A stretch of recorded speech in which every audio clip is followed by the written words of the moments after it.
The Burholme section of Northeast Philly. It all started about 3 o'clock this afternoon. We understand this may have been a drive-by shooting of some kind. Just to give you an idea of that area, this is a major bus transfer area. 5 bus stops in that area alone. Many of the students in the city of Philadelphia using these bus stops to get to and from school. We know that all of these victims are juveniles. We don't know what schools they're possibly linked to yet. We don't know the extent of their injuries at this point, but 4 of the 7 victims have been taken to nearby hospitals there in that area. Police still looking for the shooters possibly involved. They do believe there may have been 3 involved in this shooting. I'm your favorite rapper, got me feeling different. I'm taking flights from back to back, I'm really moving different. Do not disturb, don't call my phone if that shit ain't about chicken. In rapper mode, but I still suit up and get on that mission. Yeah, Jimmy and Monica, a lot has happened in the last 24 hours, and U.S. Marshals tell me they have arrested a 3rd suspect, 19-year-old Jermad Carter. They say when they surrounded his family's home that he seemed surprised, but at this point, they continue to search for that 4th suspect, and they say they know who he is. They've given him an ultimatum, and now the clock is ticking for him to turn himself in. But we want to get to this video right now, the moment that U.S. Marshals arrested 19-year-old Jermad Carter, bringing him into custody yesterday at around 3:30 p.m. in the 12,000 block of Academy Road inside a family member's home. Police say Carter is now facing charges for his role in last week's mass shooting in Burholme, where 8 high school students were injured at a SEPTA bus stop. Never lagging, pistol packing, what they guys all in a trench. Wet him up, they left him drenched. Call a photo, he won't miss. Why they capping in them lyrics, but go help your man. I mixed the Myron with the Gene and hitting you with the pan. How the fuck y'all say I spin it when my feet on land? Tap the button on the back and watch him do his dance. Crazy, I was playing sports, but now I'm out here spinning on the daily. Try to test my hand, boy, these niggas must be crazy. It was 8 up in the morning, drop 5, should've baked me. We blitzers, call it quits, fully seen them shots raining. I won't say his name, but shit heard the pound and started shaking. And we are standing in front of a basketball court for a reason. And the reason is that we are here to announce the arrest and charging of a 16-year-old male for his role in multiple homicides and non-fatal shootings in the city of Philadelphia as a member of a shooting group that is known as FastBreak. FastBreak. Well, there is a group of people here who, together with the Philadelphia Police Department, has done a pretty amazing job, has worked as a team. And they have worked as a team to put a full court press on FastBreak. And when I say full court press, I do mean court. Not just this one, the one down at the Criminal Justice Center. And I want to be real clear about something. The DA's office, I think we all recognize that most young people in Philadelphia are doing the right thing. They're getting ready for a successful school year in the public schools. They're participating in healthy extracurricular activities that are constructive, mentoring programs, sports, arts, music. They're working jobs. And they're also observing different faith traditions, and they're developing to be exactly what we would hope for in the next generation. Sadly, we also have to recognize that a small group of young people in the city of Philadelphia made a decision to hold a gun, to point a gun at another human being and pull the trigger. That's what they have decided to do. FastBreak really isn't a block or a set of boundaries. These are kids who either went to school together and were friends, and a lot of them have friends that have died that they share in common. One listen to their music and you could tell they're knee deep in the middle of a gang war at the ages of 15, 16, 17. Their 2 main or most recognized rappers would be Motto, who was arrested earlier this year, and what police say is his role in a March 6th shooting at the bus stop at Rising Sun and Cotman Avenue. They say why you taking risks, it's cause we have emotion and the ops caress and piss. Y'all talking about y'all shooters, when y'all slide they always miss. They be known for running quick when we coming with the bliss. Got heavy sticks, ain't no running hollow tips. Tryna hop up all that Persian, then I hit all in that shit. U.S. Marshals arrested 19-year-old Jermad Carter, bringing him into custody yesterday at around 3:30 p.m. in the 12,000 block of Academy Road inside a family member's home. Police say Carter is now facing charges for his role in last week's mass shooting in Burholme, where 8 high school students were injured at a SEPTA bus stop. Another one of their main rappers was arrested earlier this year as well and charged with murder. LR, or Lil Ryan's home address is listed in Uptown, but he has family all over, as we'll see in a bit. Lil Ryan started to make a buzz like late last year. He made it onto my radar around January of this year when he started promoting his song, Tables Turn. It's off his little 10-song EP called Rookie of the Year. It landed in my DMs as he was sending the songs to, I guess, every media outlet in the city at the time. Let me just say that most of what I get in my inbox is hot garbage. If you're not the biggest fan of drill rap and think people like Bucks and Dole are trash, then some of these songs that land in my DM would drive you absolutely crazy. With that said, I'm not the biggest fan of drill rap, but I'm not one of those people that can't recognize when someone at least has a little bit of potential, even if I vehemently disagree with their content. That was the case with LR. I can't wait to sell my door for that shit is coming. Any beat, just put it on, what's the bet? I'ma run it. Right or wrong, I beg my man, you know that's how I'm bummed. Different with this shit, you gotta hit me out. They all depend on me, I gotta make it. Ain't no crashing out, but I'ma egg the rapper, test my hand and see what I'm about. I talk real shit before I diss, cause niggas don't know how. Nolly, that's my dog, cause when I call, he come through chasing. I'ma follow up, that's with the fully chemistry amazing. Call me LR, but it's Baby Reaper when I hop out banging. He did hang it up, they grabbed me for a V, started singing. Long live A-Roy, they was scared of bro, he left shit on the pavement. That shit broke my heart, he can't come back around. He wrote a statement just for that, now he a Cheeto when I see him leave him flaming. Bullets beating on his body, that shit over, he won't make it. Box him in nowhere to go for that little diss he wasn't thinking. Had the grandest, wish we put him on the news and then he famous. Hit his topic DOA, that shit was over, he ain't blink. I wasn't thinking at the time like, oh man, he's about to be the next big thing out of Philly. It was more like, okay, young boy, alright, he alright. LR claims FastBreak and is probably their quote, most well-known rapper. I mean, he's got 12K Instagram followers, that's not nothing. He had a little buzz. But by the next month, in February, he was on the law's radar. A young man named Christopher Dowling was gunned down, and LR landed square in the crosshairs of the investigation into his death. On Thursday, February 15, 2024 at 8:54 p.m., 2nd District officers responded to a radio call for a person with a gun on the highway at 5819 Rising Sun Avenue. Upon arrival, officers located Chris Dowling suffering from multiple gunshot wounds. The injuries to Chris were severe and devastating. He sustained gunshot wounds throughout his body, which included one gunshot wound to the base of his skull, one graze to his left cheek, one graze wound to his left hip, two gunshot wounds to his right elbow, one graze wound to his lower right side abdomen, three gunshot wounds to his left calf, and one graze wound to his right calf. Homicide detectives arrived on a primary scene located at 5800 Rising Sun Avenue near the 88 Smoke Shop and convenience store. Video surveillance was recovered from the smoke shop and it captured a white, newer model Dodge Durango circling the area just prior to the murder.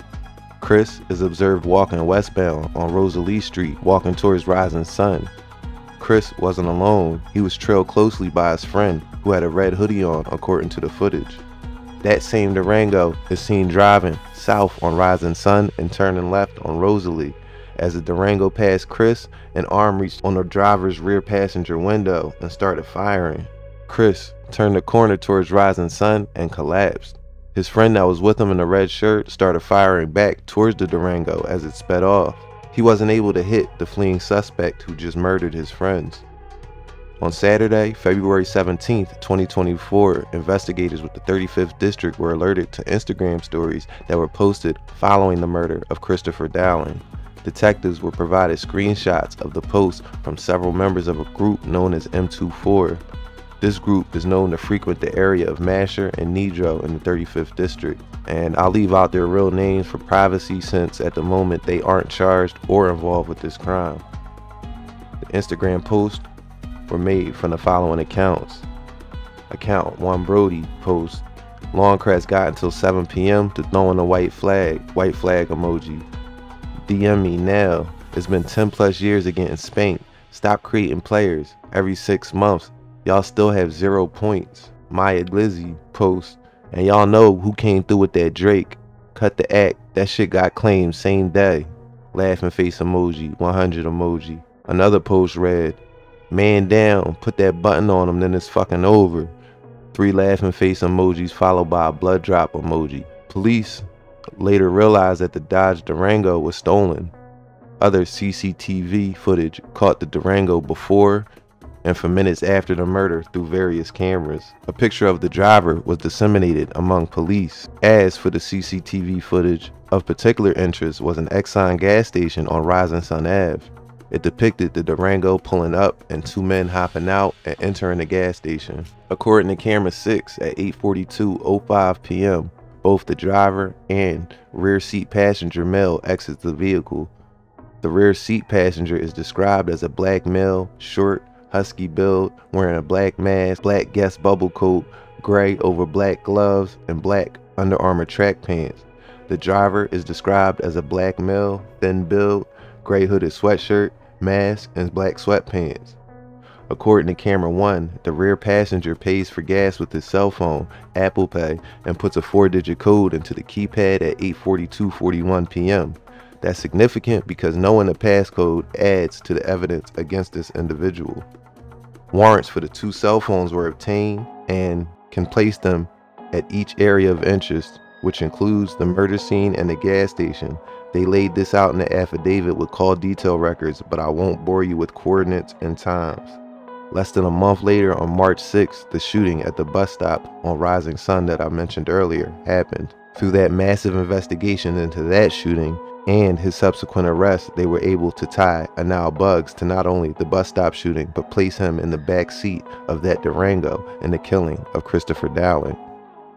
On March 9th, Anal Buggs, or Nolly as he was known, was arrested at his home on North 42nd Street. His Apple iPhone 13 was recovered and turned over for data extraction. The next day, police executed the search warrant on North 42nd Street. Upon arrival at the residence, Anal's mother was on location. Ms. Buggs directed detectives to Anal's bedroom on the 3rd floor. While on the 3rd floor, front bedroom of the residence, detectives recovered a black Guess bubble jacket, black Nike face covering, along with a pair of gray over black gloves.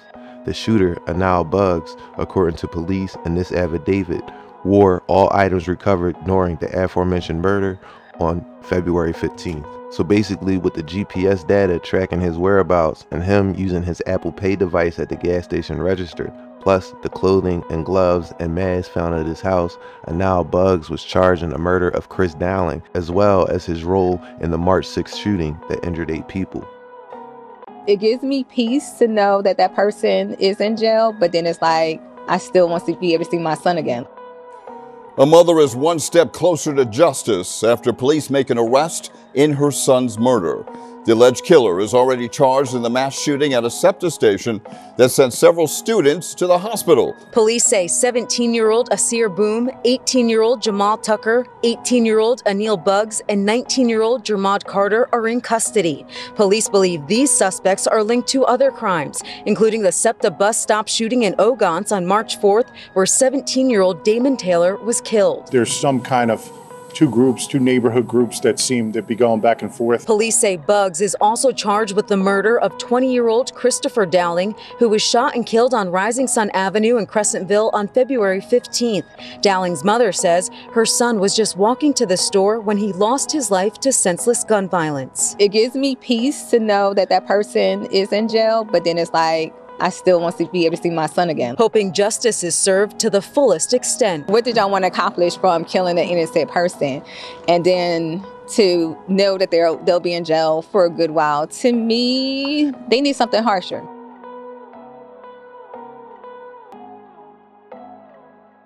On Friday, March 22nd, 2024, police executed a search warrant on Buggs' Apple iPhone 13. Investigators cross-referenced a phone number that, along with Anal Buggs' phone, was found at what the affidavit refers to as Location 1 and Location 2, which is the murder scene and the Exxon gas station, respectively. A forensic extraction was conducted on Anal Buggs' cell phone, and a number saved as LR matched the number that was with Buggs on cell tower records. There are numerous text messages between the two devices, including the day of the murder, February 15, 2024. Based on the sum and substance of the message content, the individual who possesses the device attributed to this number, according to police, is a close friend to Anal Buggs. Anal Buggs says, "What you on?" LR says, "About to go to LV to see if I see heads." Nolly says, "Oh, what?" Then, on the next morning, LR says, "I love you, twin." LR also says, nobody fucking with us. And now Bug says, I love you more, brother. Based off that info, which shows a convo happened right before the murders and reassurance to each other the morning after, a warrant for LR's device was asked for and obtained. To not make this too long with details, the cops, they were also able to mirror LR's phone's movement with Anal Bugs on the night of the murder. With this info, both were arrested and charged with the death of Christopher Dowling.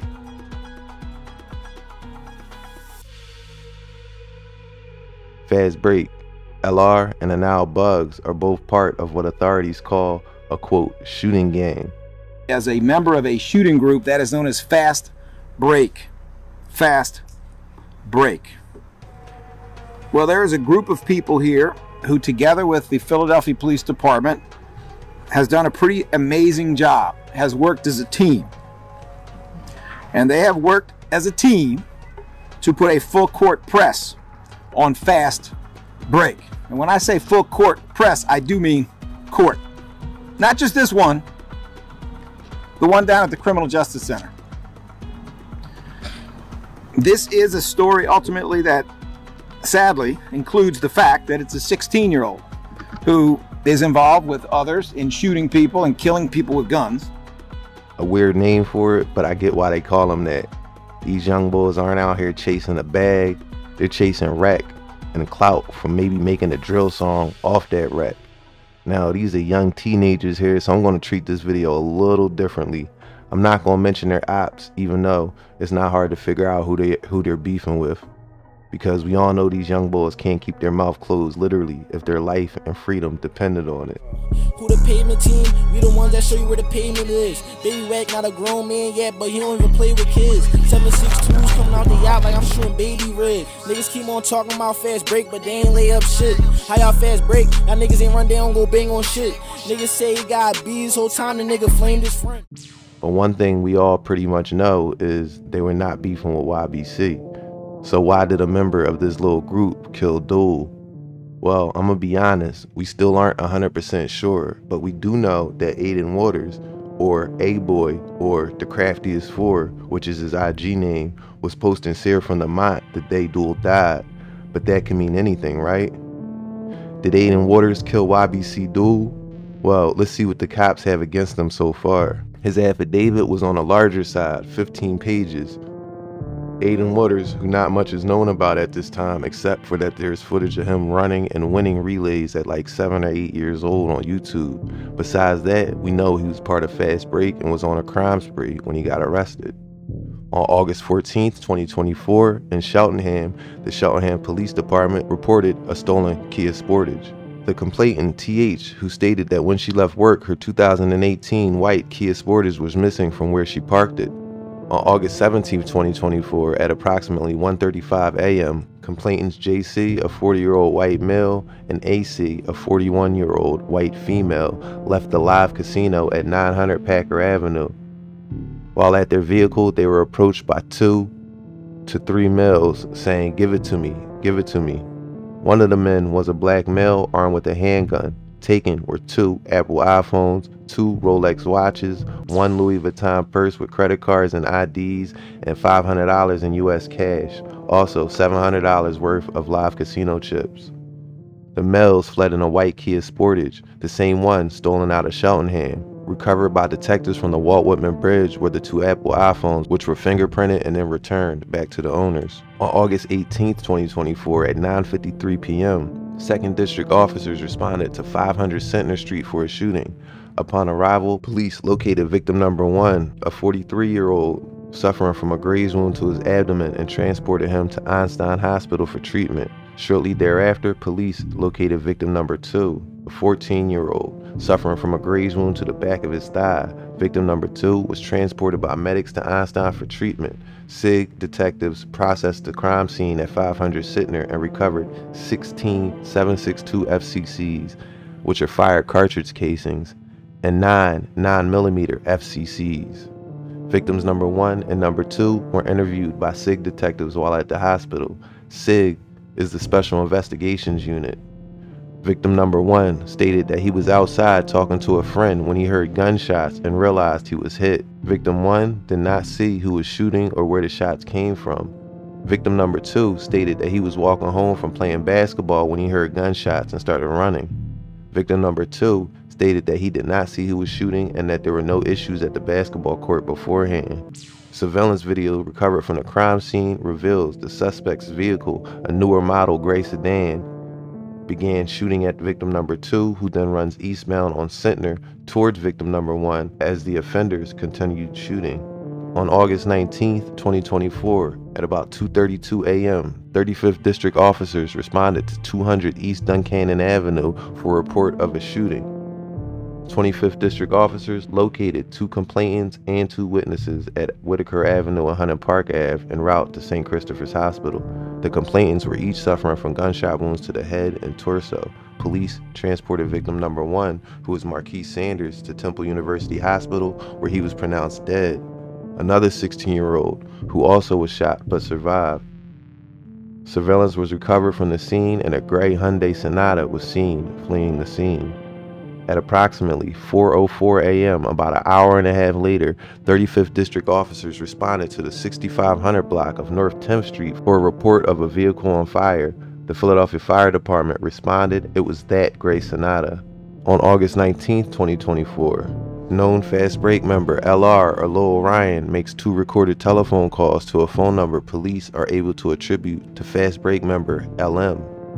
During these calls, LM repeatedly references Marmar, abbreviated as MM or Double M, which police believe is a direct reference to 16-year-old Marquise Saunders, who had been killed 18 hours prior, like I just mentioned.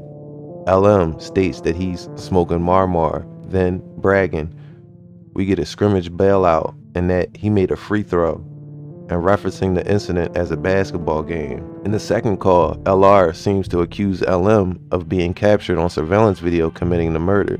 When LM inquires why LR always thinks he's the one doing dumb shit, LR replies, "Because I saw a vid, and I saw the video and I said, that looks like my twin right there."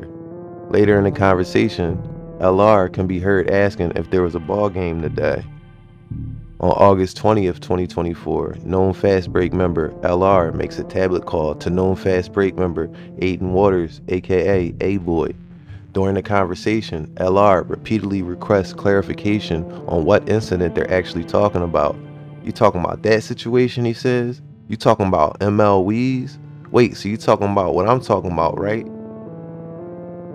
Waters clarifies that it was not the same scrimmage, that there were 2 scrimmages in one day. One slam dunk and one went in and out, he said. Waters concludes, "I really done witnessed him trying to dunk on young boy.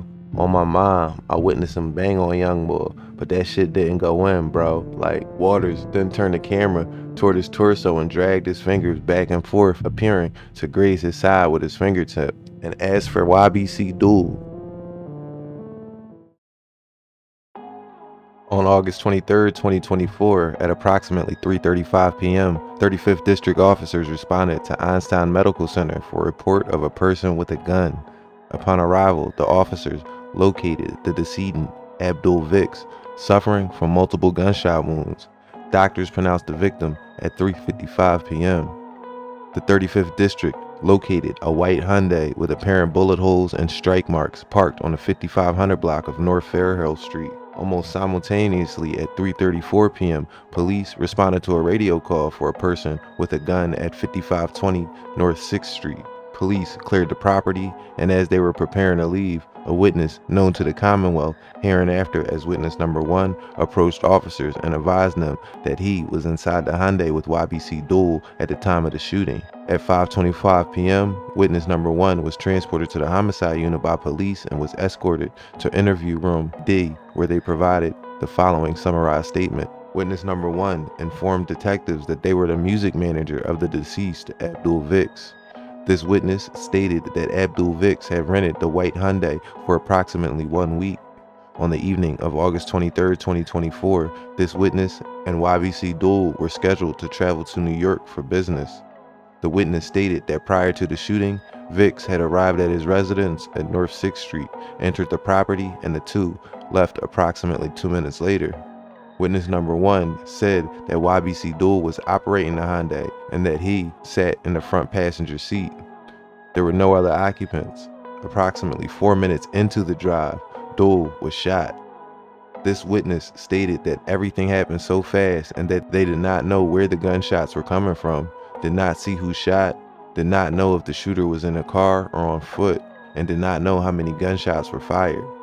The witness said he saw Vicks was shot and drove back home to North 6th Street to their residence. Then, with the help of their uncle, witness number 1 stated that they drove Vicks to Albert Einstein Medical Center. The witness provided Abdul Vic's Instagram account as YBC Duel 42 and The Real Disrespectful.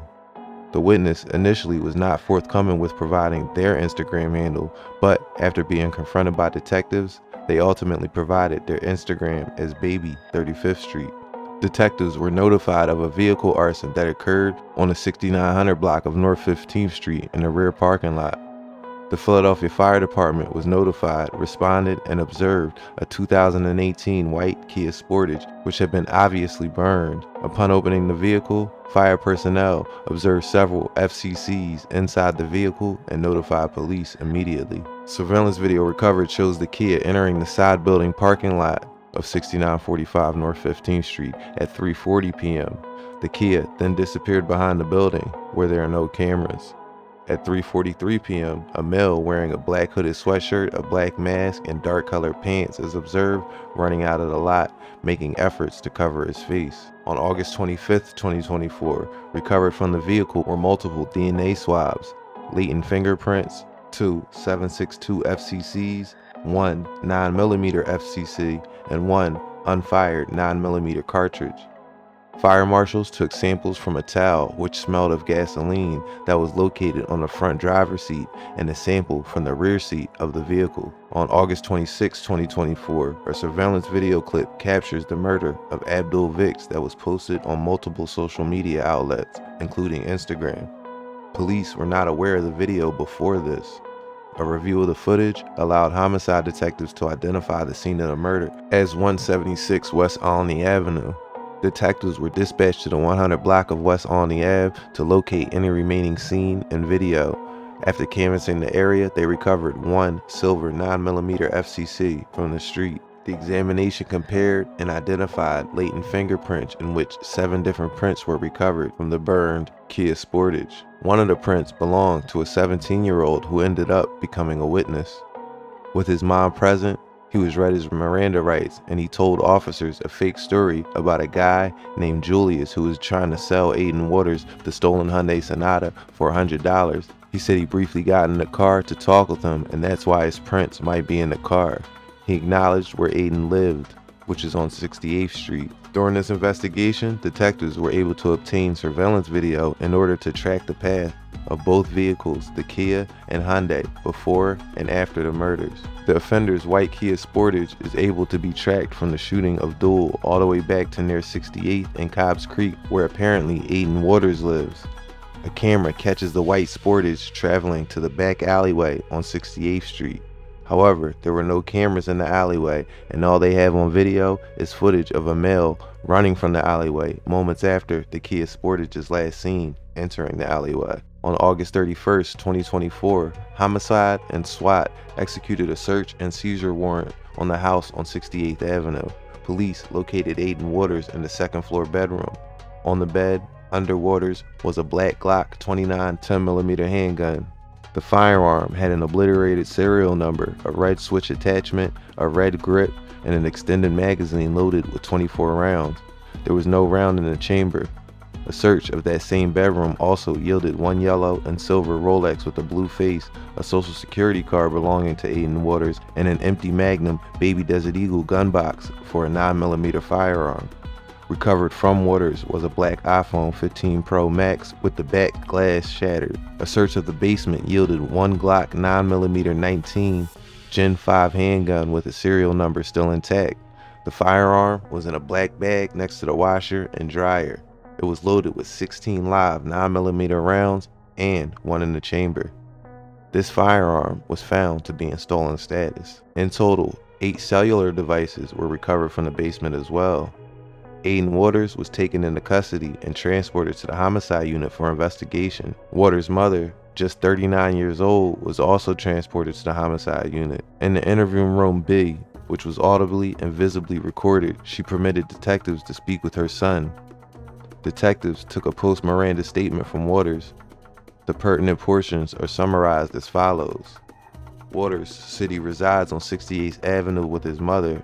Waters also said he found the loaded 10mm inside Fisher Park, located at 5th and Alany Avenues, a few days prior.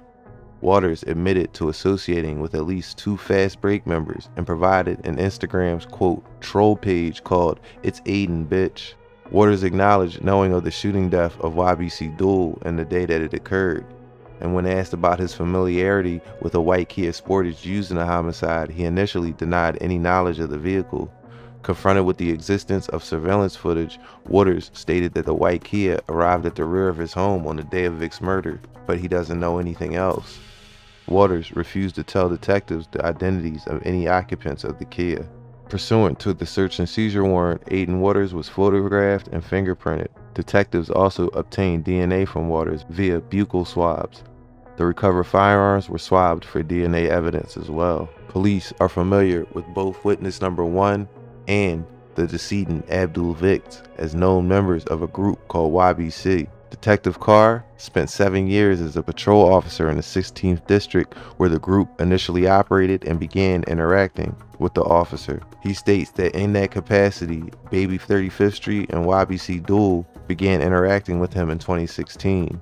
During Detective Carr's time in the 16th District, he would regularly interact with Baby, Duel, and other known members and associates of YBC.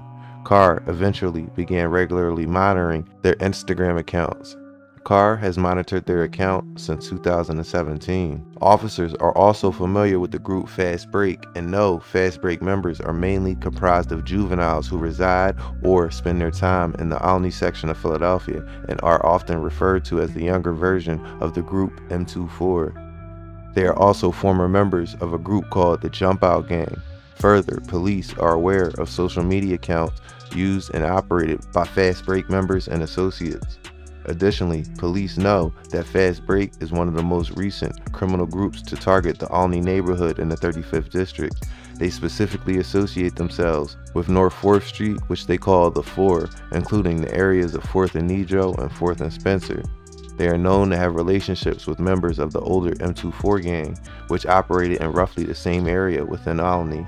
Since late 2022, they have referred to themselves by various names, including the Headshot Gang and TSN, or Turn Street Niggas, before appearing to settle on the name FastBreak in late 2023. They have continued M24's feuds with groups from adjacent Logan, Longcrest, and Frankfort neighborhoods. The non-fatal shooting we spoke of earlier on Setner Street, the Buchanan Street murder, and the shooting of YBC Duel all match weapons found in Aiden Waters' home.